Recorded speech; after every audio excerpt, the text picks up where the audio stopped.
রমজান এলেই সিলেটে হজরত শাহজালাল মাজারে দেখা যায় ভিন্ন এক দৃশ্য। ধনী গরিব সবাই বসেন এক কাতারে, খান একই খাবার। ৭০০ বছরের বেশি সময় ধরে চলে আসছে মুসাফিরদের জন্য এমন আয়োজন। সারা বছর ভক্ত দর্শনার্থীদের পদচারণায় মুখর থাকে পূর্ণভূমি হজরত শাহজালাল রহমতুল্লাহ মাজার। রমজানে গণ ইফতারকে কেন্দ্র করে মাজার প্রাঙ্গণে দেখা দেয় অন্যরকম এক পরিবেশ। দুপুর গড়াতেই লঙ্গরখানায় শুরু হয় রান্না। বড় হাঁড়িতে ভুনা ও পাতলা খিচুড়ি, সঙ্গে ঐতিহ্যবাহী আখনি, খেজুর, ছোলা, পেঁয়াজও থাকে।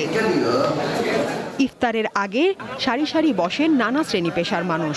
সাইরেন বাজতেই একসঙ্গে শুরু করেন ইফতার।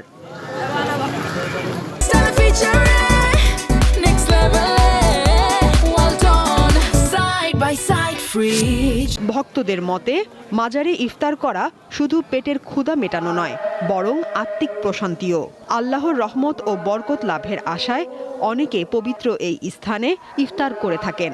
এই যে খাঙ্গাল মিসকিনরা আছে ভাইগণ, এরা খুব একটা শান্তি পায়। এখানে সবাই সমান, ধনী নাই গরিব নাই, কারো হিংসা নাই, দেশ নাই। আল্লাহ সান্ত্বনা দিলা, খাইলাম, ইফতার করলাম, খুব সুন্দর লাগে। আল্লাহর ওলির জায়গা, আমাদের কাছে খুব আনন্দ লাগে, খুব ভালো লাগে।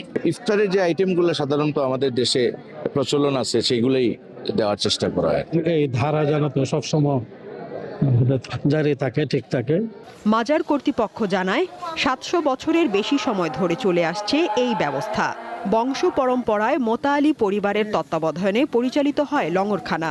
এখানে প্রতিদিন অন্তত ৫০০ মানুষ ইফতার ও সেহরিতে অংশ নেন। ইফতারে যে লোকজন আসেন অনেক সময় ৫০০-র উপরে হয়ে যায়। আমরা সবাইকেই একই কাতারে আমরা ইফতার করাই।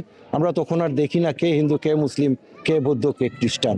আমরা মনে করি সবাই জালালের মেহমান, এই হিসেবে আমরা তাদেরকে আপ্যায়ন করি। ধনী গরিব ভেদাভেদ ভুলে এক কাতারে বসা এ যেন অন্যরকম এক মিলন মেলা। সাদিয়া চৌধুরী, দীপ্ত, বার্তা কক্ষ।